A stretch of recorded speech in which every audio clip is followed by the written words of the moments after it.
गुजरांवाला में कानून के रखवालों ने कानून का सर शर्म से झुका दिया। पुलिस चौकी जंडियाला बागवाला में इंसानियत सोज वाकया। चिंगची रिक्शा के कागजात ना होना गरीब नौजवान का जुर्म बन गया। पुलिस एहलकार ने पुलिस चौकी में चांद गाड़ी ड्राइवर को आग लगा दी। हालत तशवीशनाक होने पर जख्मी को छिछर वाली नहर पर फेंक गए। मेहनत कश ने अस्पताल में 2 रोज तड़प कर अपनी जान दे दी। किन्ने पुलिस वाले कितों दे थाने जंडियाले चौकी दे जंडियाले चौकी वाले ने। हाँ जी, जंडियाला बागवाला में गए थे, उन्होंने हमारी कोई बात नहीं सुनी थी।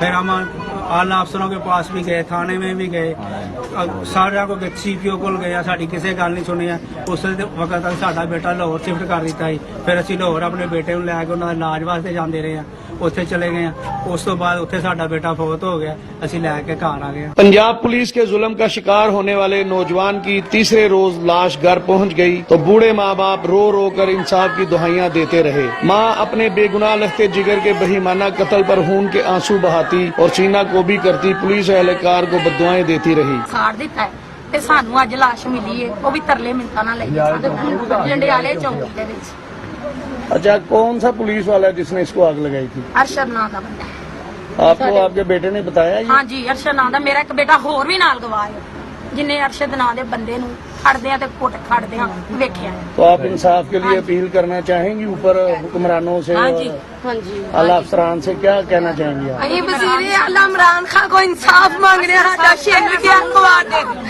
साडा शेर गया क्यों ना सर के सवार कीता है।